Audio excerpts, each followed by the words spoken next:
isticmaalka lacagta shilinka Soomaaliga ayaa laga waayay magaalada Cadaado iyo magaalooyin kale oo ka tirsan gobolada dhexe ee dalka taa oo keentay in dadka inta badan iyagu ay isticmaalaan lacagta doolarka. haddaba warbixin arrinka ku aadan waxa magaalada Cadaado inooga soo diray wariyahayaga Saxnuun Axmed.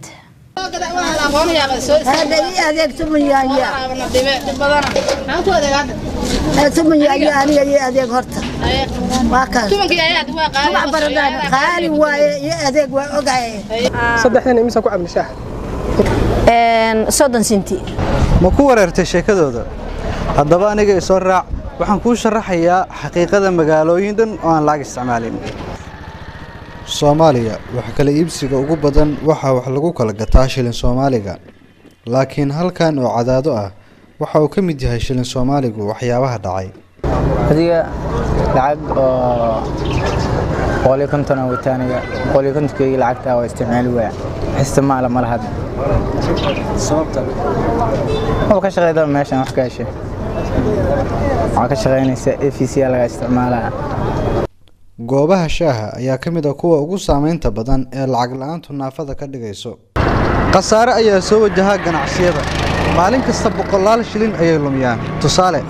koobka shaaha awal waxa la gadi jiray 3000 oo shilin Soomaaliya hadda waxa la gadaa 10 senti oo u dhiganta 2700 shilin maalin kasta waxa lumi kara 300 oo shilin koob kasta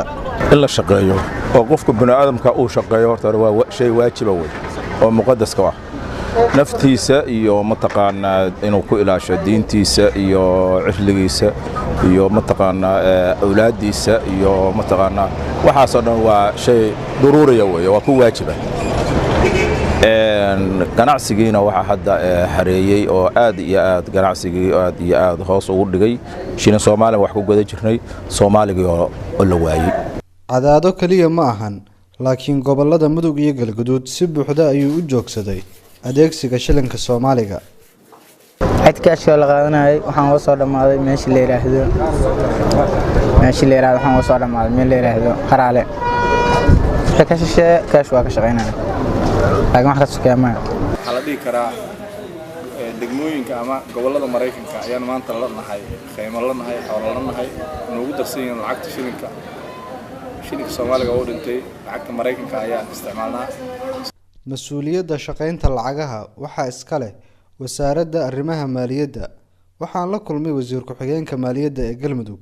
waxaanan weydiiyay waxa ay u dayaceen mas'uuliyadooda muddo 30 sano ka badan ayay lacagtaas u jirtay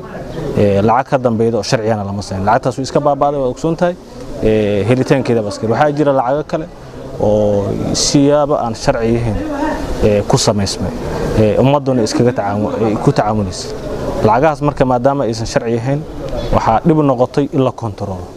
oo suuqii ama sarifkii ama ascaartii kale la kontaroolo oo la xadido ayaa suuragal noqonaysa saas darteed ayaa marka lacagihii ay wabaxeen fursadaha xalkeedana wasaaraddu isku dayday waa wax dhammaan Soomaaliya ay la wadaagayaan